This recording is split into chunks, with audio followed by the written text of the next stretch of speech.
PMS Radio, we're back. PMS Radio, we're back. It's Miss Donna. Lady K. Pretty easy. And we're here with Run! Run!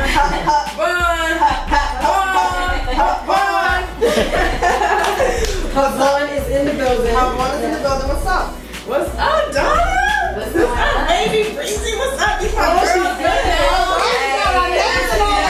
Yeah. Like that. For one, I'm hailing from Detroit, Michigan. Michigan. Yes, Motor City, Motown, you know, legendary. Can we kick it one time? Though we try hard to make a change. Yeah, change don't come. It just only stays the same. Yo, the road you choose.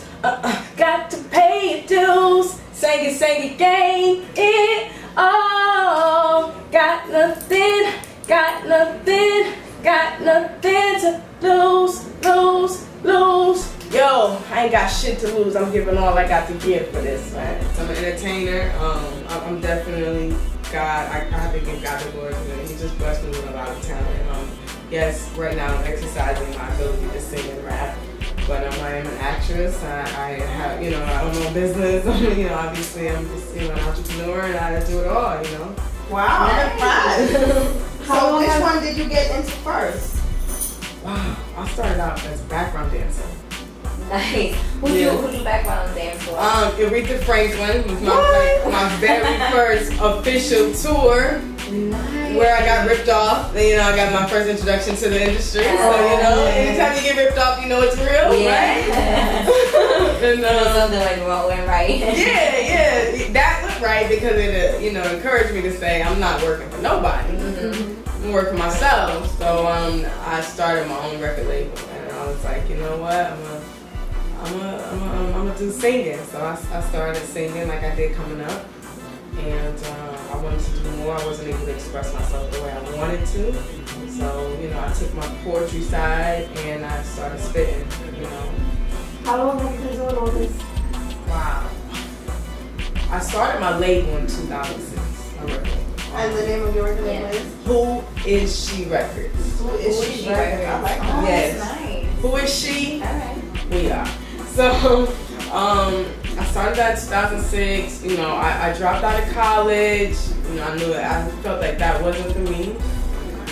So in order to make cash, I inducted myself in the Ghetto Ballerinas Hall of Fame. And I put my stripping heels on and I got my bread wherever I could. Oh, okay. I really like Ghetto Ballerina. I like that. Yeah, and I inducted myself, and I got my bread, and anything that I made, I put toward my record label. And just, trying to get myself out here and figuring it out and losing money everywhere, and just, the passion for making music and wanting to make history in hip hop is what I fueled myself with, and I put my money toward it, and that's how it gets started. Did your Ghetto Ballerina days, did that influence the music that you kind of made? Like when you were up there working, was your sound impacted by that type of music? Because when you in there. Yeah. When you in there. Let me get a close up of that, Donna. Let me get a close up of that. Going through it together. When you in there, you definitely, you have that mind of just being, very focused. Because if you lose focus, you will fall by the wayside. You will get, captivated and caught up in the game. So, that's where my first single came from, Number One Driven. And I remember when I wrote Number One Driven, and I actually got a chance to record it. I started performing it on stage when I would dance. Like, I would have a DJ rock my joint, Number One Girl, and I would go up to the stage, and all of a sudden, the girls start picking up on it.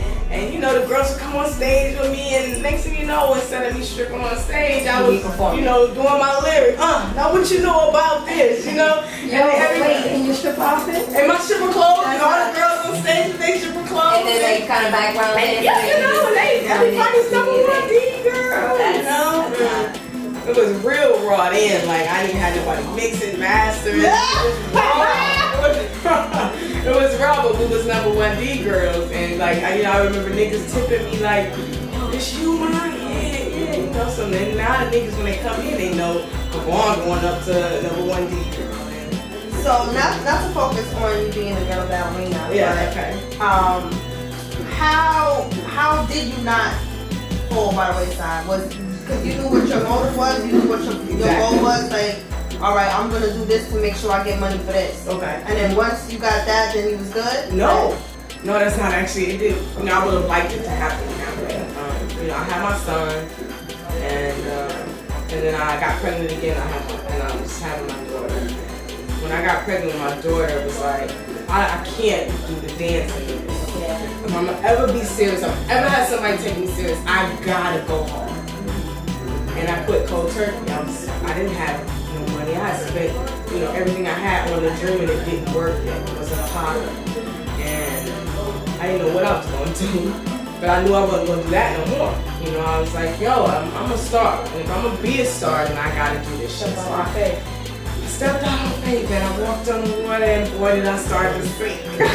I dropped bottom. I moved out to New York with nothing. Me and my 2 kids, we moved into a homeless shelter, and just, by the grace of God, I started to come up, making money, hustling, doing what I can out here, and, being this and doing that, and hitting events, and, I ran into a buddy of mine who introduced me to 50 Cent, and he saw me perform and was like, yo, you hot, you great. He didn't sign me. He didn't give me that label deal that I wanted. But just him telling me exactly. I could get in front of him. He gave you what he was supposed to and tell me that I was great. Then I'm going harder, And that was right around the time that I was really losing my faith, because it got hard. But then once that happened, God just started blessing me, and money started coming in, and I started investing in them. Who is she? And I'm who is she? You're the only artist. I'm the only artist. I am the CEO, and at this time, my president just quit on me, but we still rolling. Who is she for life? We here, and ain't no stopping us. We coming.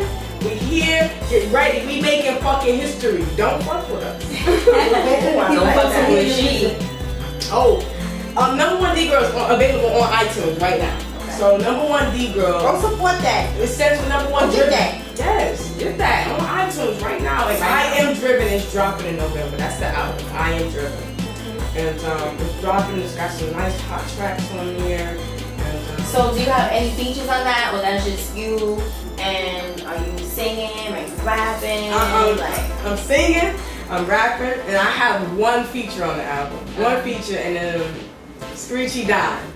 It's a reggae artist. I don't know if y'all familiar with Screechy Don. He recently just helped me out with his joint, the last joint to lace the album, Screechy Don. It's called Future Is My Present, and he helped me lace that track. It's a hot track, so shout out to Screechy Don for being the only feature on the album. You've basically given us a rundown of everything that you've been through, which is a lot. Yeah. Which is a lot. Like, a lot. You don't even have that. I know, I'm sure there's all these, tangents that, you could go on for days. Do you express a lot of your feelings when you were going through everything? How is everything that you've been through impacted your music? It's funny you say that, because a lot of people, they see me and they take me for a very mild man, or somebody that's type of laid back. But my experiences comes across in just the way that I deliver my sound. It comes across like a beast coming out of me, and that's exactly what it is, because that's what life has made me. The quiet storm, but then the beast will come, and when it's time to hit that mic, it's no joke, it's over, and that's what comes out. So yeah, I think you feel the struggle just when you're speaking on the record. Let me ask you this question. Who's a female that may have influenced you? I'm gonna take away the may have influenced me, and I'm gonna just go all the way. Like, if I had never heard like that, the Lauryn Hill album growing up, I don't know if I would have been able to do this thing called hip hop, because I grew up on gospel music.